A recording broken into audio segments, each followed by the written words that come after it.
What's going on, guys? Nemesis here. Welcome back to the channel. Today's video, I'm going to be giving my opinion about the new balance changes coming to Clash Royale very shortly. So without further ado, please make sure to like, subscribe, and let's get straight into it.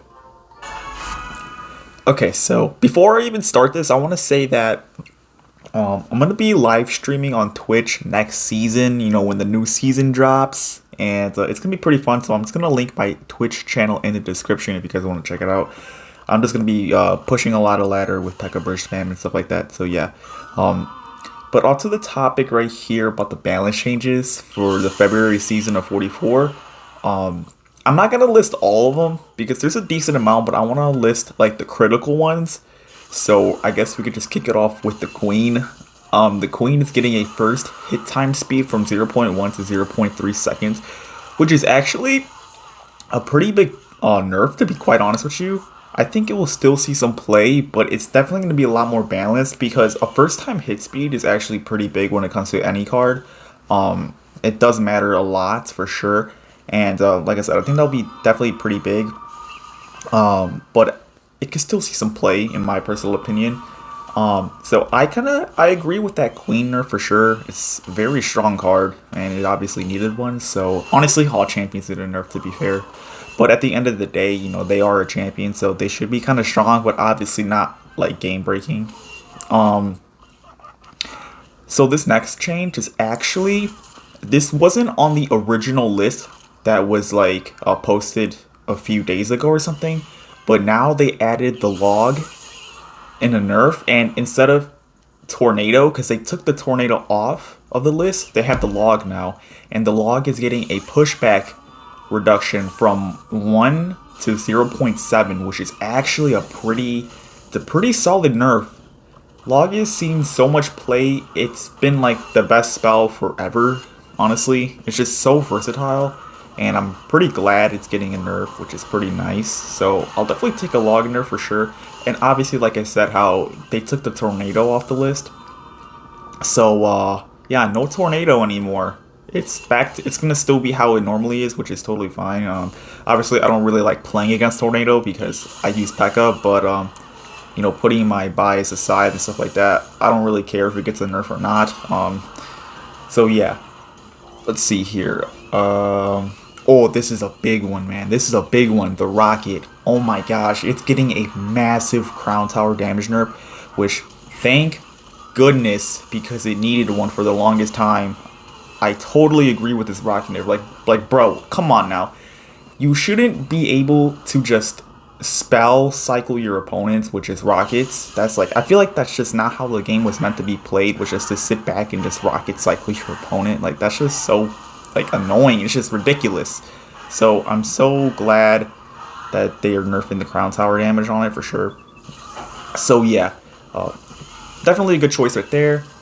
The Knight is getting a HP buff, which is pretty good. I mean, honestly, I don't even know if it's good or not, because the Knight, no one is complaining about Knight or asking for a buff or a nerf on the Knight. It was pretty good, honestly. Like, it fits in Expo, it fits in other kind of like mortar decks and stuff like that. It's just not a bad card at all. I don't know why it got a buff, but I mean, it is what it is. If it's too strong, it's probably just going to get a nerf again. So yeah.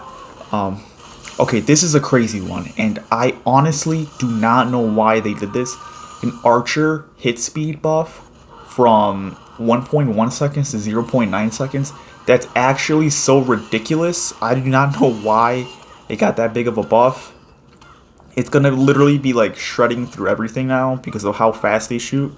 And I'm not even gonna lie to you, bro. Like, I'm gonna start trying to put archers in any deck I play now because I know they're gonna be crazy, and I know Expo is gonna run so rampant now with this buff. So that being said, man, P.E.K.K.A. might be a little sketchy next season for sure.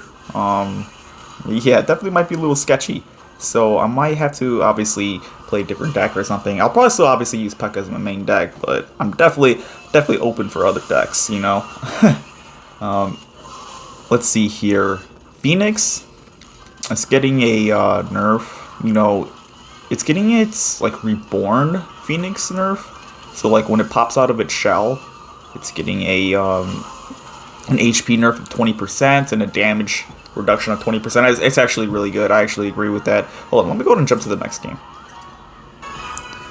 Alright, so yeah, about the Phoenix, it's getting its Reborn form nerfed, which is honestly, like I said, it's pretty good. Phoenix is a really strong card, and I could obviously see that. It's a pretty solid nerf, but it'll probably still see a good amount of play.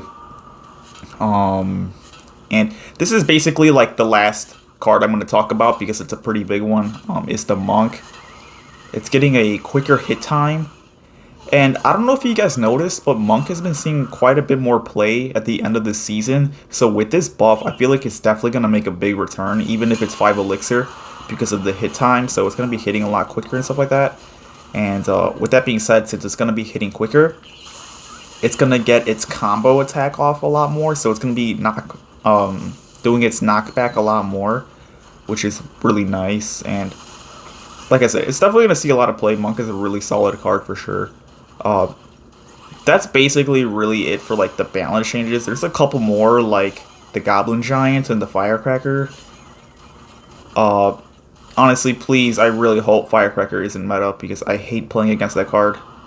Oh my gosh, Firecracker is so annoying. It's like first hit speed is going from 1 second to 0.6 seconds. And then the Spear Goblins and the Goblin Giant is being like a little bit quicker. They're attacking a little bit quicker as well. So that's basically for the balance changes. Honestly, I don't know how to really feel about it because all the toxic cards are getting buffed. Honestly, like the Firecracker and then the Archers. So with that being said, I feel like 2.6, maybe like Hog EQ or something might see meta, might see some play. So I'm not really sure. I'm just gonna go ahead and commentate on this last game here. But honestly, let me know what you guys think of the balance changes in the comments. So let me know if you guys like them or not. Honestly, like I said, I'm kind of mixed feelings about them. So yeah, let's see. So I'm playing against this guy though, and this is obviously just a replay, and I want to show you guys or tell you guys how to beat this matchup because it's a little, I wouldn't say it's like tricky. It's actually kind of straightforward. I misplayed in the beginning though by giving him King activation.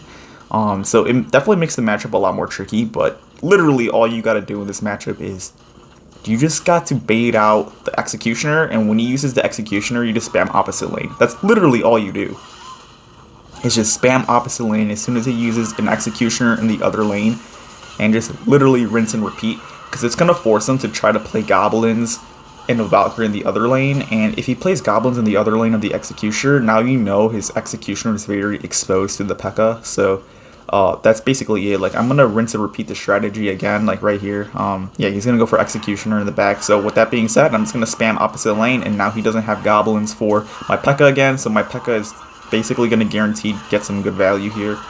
That's literally all you gotta do in this matchup. It's kind of simple, but obviously with the King Tower being alive, it's a little bit more trickier. But that's gonna go ahead and wrap up this video. Thank you guys so much for watching, and I'll do more in the future.